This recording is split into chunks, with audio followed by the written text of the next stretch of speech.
It is so important to surround yourself in the source energy of who you want to maintain in yourself. Like this part I like about myself, and I want to keep that growing, and who you want to grow into. Because we're going to constantly be growing into our future selves.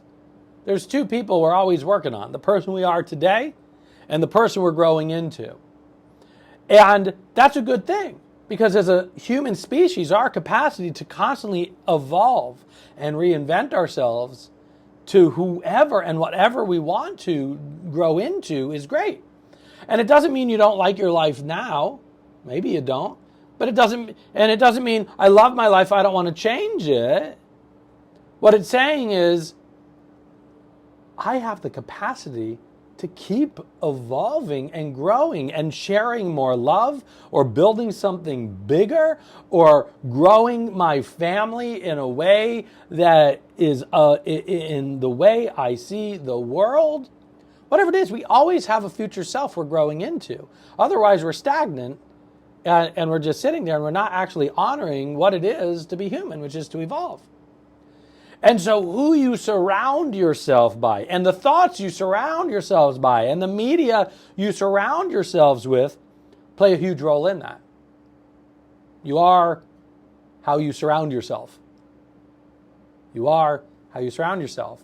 And it's very easy to be surrounded by other individuals because it's easy to fall into a negative point of view, or a harmful point of view to our personal growth, or a toxic point of view, because not everyone's doing the work you're doing. Now, does that make them bad people? No. And does that mean you should not surround yourself with them? No. But I want to give some examples for you to raise your consciousness and raise your awareness so you can make choices what you surround yourself by. Because this is in the slivers of making decisions in your life. If you want to do something, or you want to grow into being somebody that does specific things, or has specific thoughts, or shares love in a specific way, or shares gratitude in a specific way, the most effective way to do it is to ask somebody who's already done it, or something like it, or accomplished a growth level that is comparable to the growth level you want. So I'll go even more tangible. If you want to make $100,000 doing something that you love, getting advice from someone who's never made money doing it, or only made $15,000 or $20,000 on it, will unlikely yield you the solutions you want. And it doesn't mean those other individuals who are also pursuing that are not going to. But if you want to expedite and you really want to immerse yourself in your own success of growth, and you want to generate an income of a specific amount, then you have to find somebody else who's already done it. Because they're not going to laugh at you. They're not going to say, oh, it's impossible. They're going to say, hey, yeah, let me show you the way. And you'd be surprised how many people are willing to talk to you. And same thing as if you want to go in a heart center, if you want to have more inner peace, if you want to have more fulfillment in your life. Talking about your quest, or asking for advice about your quest to people who don't have inner peace themselves, or don't have fulfillment themselves, is not likely going to yield you those results. If you want to practice gratitude, it's going to be challenging to talk with others who don't have a gratitude practice themselves if you're looking for advice. Tony Robbins, who many of you know, I've followed him since I was a child, he says success leaves clues. And so those who have success in any of the things you want to continue in your life and maintain it or grow into, there's going to be clues there. And you might have this wild dream of leaving your job to start a business, or you might have this wild dream to adopt children. Whatever your wild dream is, you're going to hear a lot of people say, no, don't do that. And they love you. And they're trying to keep you safe because they're going to see the world through their eyes. And so you need to find the people, if you want to really grow, the people who are doing it, and ask them questions. How do they do it? Because they're not going to say, like, no. They're going to say, oh, yeah.